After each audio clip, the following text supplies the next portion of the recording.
Okay, Japan have beaten Scotland 2-1 in the Women's World Cup group phase. Very similar result for Scotland as the game was against England.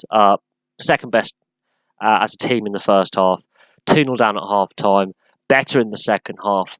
But again, they're chasing the game for the majority because they've allowed themselves to be on the back foot. Japan, much improved performance from the first game. They passed the ball quicker. They actually had a bit more of a cutting edge up front. And the first goal by Iwabuchi, this is something they didn't do against Argentina, was have those shots actually on target. They were very wasteful in front of goal. In this case, they were more accurate, and it's paid off. And it's a rocket of a shot, and it's a shot that would look out of place in the men's game. I keep saying this. There's a lot of good technical players in the women's game. They may not be household names. They may not be superstars, as we'll see in the men's game, but the skill set's there. The finish is a missile. Should Lee Alexander do better? Possibly, but many a goalkeeper would have struggled to stop that.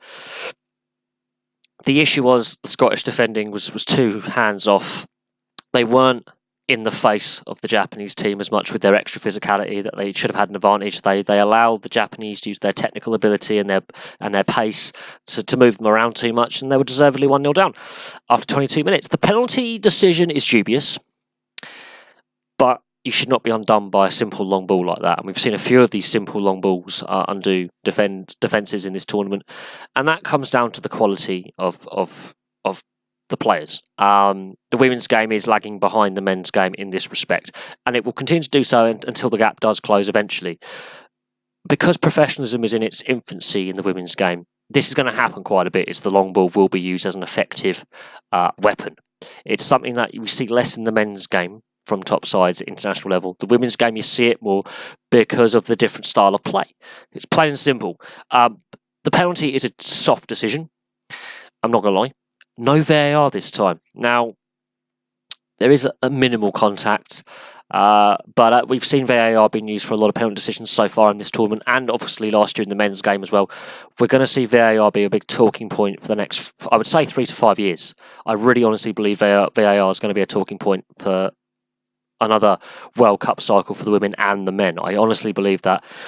The decision is very, very soft. We've seen them overturn on VAR. We've seen penalties given because of VAR overturning a referee's non-call.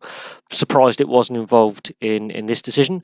And Sugasawa, who was apparently fouled for the penalty, very dubious penalty, slots it, sends the keeper the wrong way. Lee Alexander goes the wrong way, and it's 2-0 after 35 minutes.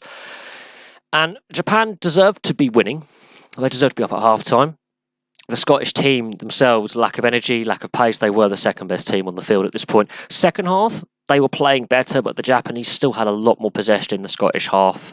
They dictated the pace of play for the best part of 70 minutes. Then Scotland started playing, but they didn't get in a decent shot on target until well after 70 minutes. That's the problem. They started to put pressure on the Japanese and push the Japanese further and further back down the field with each play. But their first real chance that actually forced a decent save out the Japanese goalkeeper came after 70 minutes, and that is a problem.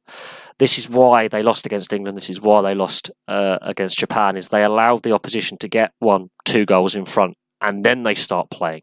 They should start playing like that from the get-go. They should have that intensity and desire from the get-go rather than when the game is already going out of their grasp. Now Clelland's goal is a brilliant finish, much like Iwabuchi. Very similar finish, powerful, hard to stop. Maybe a bit swerve. We always discuss at World Cups the swerve on the ball. It's becoming less and less pronounced in the last couple of tournaments for both the men's and women's games, but the ball has always created a divisive debating point since, I would say, the Women's World Cup in 2003. The swerve on the balls that Adidas produced for FIFA. Did it move a little bit in the air? Maybe slightly. Finish is good, but it's on 88 minutes, and it is really throw the kitchen sink time.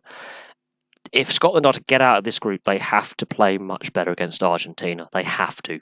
Regardless of what England do against Argentina, or if Argentina do create an upset against England, regardless of that result, England already have a win. Japan now have 4 points. Scotland have a big fat 0. Argentina have a point. So Scotland have to come out and play a lot better in their final group game. They have to. There is no other option for them.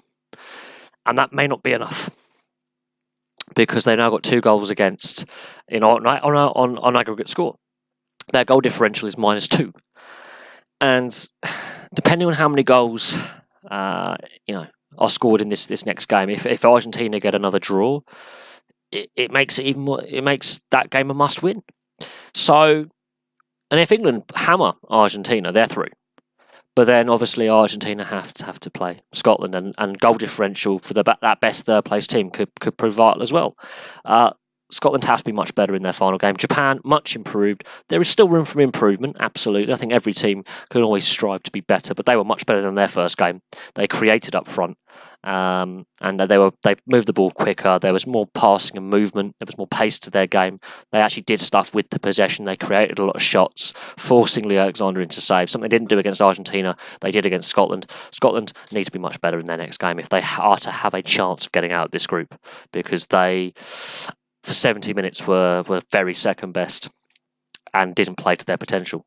If they can replicate that last 20 minutes for a full 90, as I said in the England game, if they can replicate the second half they had against England for a full 90, they will get out of this group. But I think maybe it's the occasion getting to them, it's their first major tournament, the lack of experience at this international level. Who knows? But they need to play better against Argentina. But we'll have to see what happens with England against Argentina tonight. But next up is Italy-Jamaica, and that's going to be a fun game to watch. And then, of course, England-Argentina is the last game of the evening, and then that's the women's games done for the day. So I'm going to report on both of them. And, of course, there's a few other things I want to look at, like the Raptors winning the NBA Finals. I'm going to do a video on that and what that means for basketball and the NBA in Canada. And I'm going to look at the teams over the next few days that haven't won the Stanley Cup yet. And I think there's 11 teams that haven't won the Stanley Cup. I'm going to get the whiteboard out and do a video on that over the weekend. So that's going to be fun. But for now, thank you very much for watching. Please like and subscribe. Place your comments below, and I will have some more videos for you very, very soon.